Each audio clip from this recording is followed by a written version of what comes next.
रोज रोज तीच भाजी खाऊन कंटाळा आला असेल तर थोडी वेगळी पण अप्रतिम चवीची भेंडी फ्राय बनवूया। भेंडीमध्ये भरपूर औषधी गुणधर्म असतात। भेंडी आपली हाडेही मजबूत करायला मदत करते।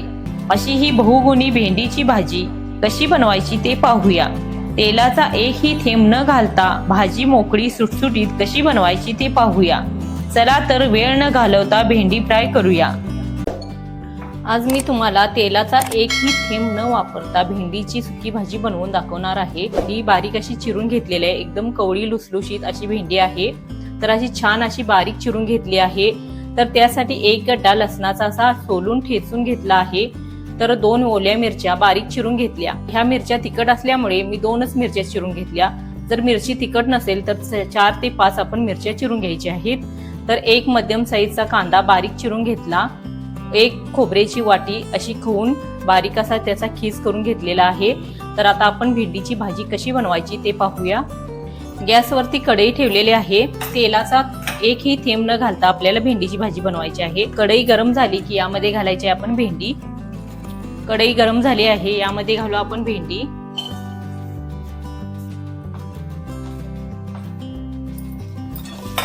पाव किलो भेंडी घेतली आहे।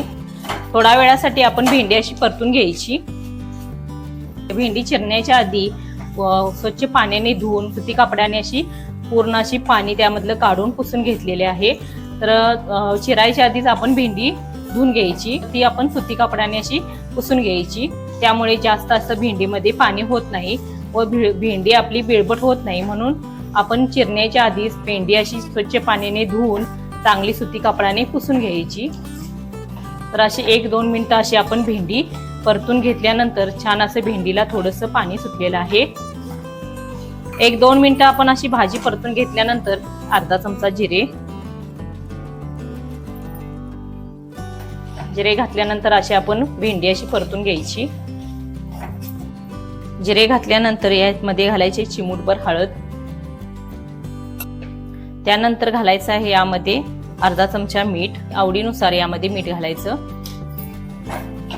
आता हळद, मीठ, जिरे घातल्यानंतर यामध्ये घालायचं आहे आपण ओली मिरची। मिरची घातल्यानंतर लगेचच यामध्ये कांदा घालायचा। त्यानंतर ठेचून घेतलेला लसूण घालू। भाजी करताना गॅस मध्यम करायचा। थोडंही तेल न घालता अशी छान असं पाणी सुटलेलं आहे भेंडीला, पाहू शकता। यामध्येच आपण सर्व साहित्य असं भाजून घ्यायचं। कांदा, मिरची, लसूण घातल्यानंतर 1-2 मिनिटं भेंडी अशी चांगली परतून घेतली। आता आपण यामध्ये घालू किसून घेतलेलं ओलं खोबरं। मध्यम आचेवरती आपण अशी भेंडी सतत परतत राहायची, त्यामुळे कढईला भाजी चिकटत नाही। म्हणून असं सतत भाजी परतत राहायची आहे। भेंडी भाजताना थोडंसं मीठ घातलं होतं, तर अजून थोडंसं चिमूटभर यामध्ये मी मीठ घालते। मीठ आपल्या आपण आवडीनुसार घालायचं आहे। 1-2 मिनिटासाठी असं झाकून आपण भेंडी चांगली वाफवून घेऊ। 1 ते 2 मिनिटानंतर झाकण काढून पुन्हा भेंडी आपण हलवून घ्यायची। पुन्हा एकदा 2 मिनिटासाठी छान अशी भाजी आपण वाफवून घ्यायची। 2 मिनिटानंतर यावरचं झाकण काढून पुन्हा आपण भाजी हलवून घेऊ। छान अशी आपली भाजी तयार आहे। एकही थेंब तेलाचा न घालता अशी सुटसुटीत अशी भेंडीची भाजी केलेली आहे। अतिशय रुचकर ही अशी भाजी बनते।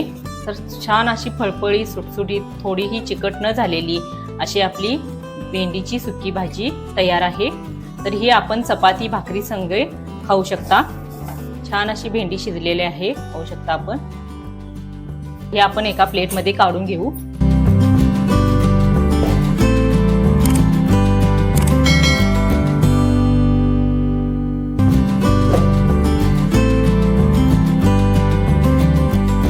तर तुम्हीही अशा पद्धतीने भेंडी फ्राय बनवा।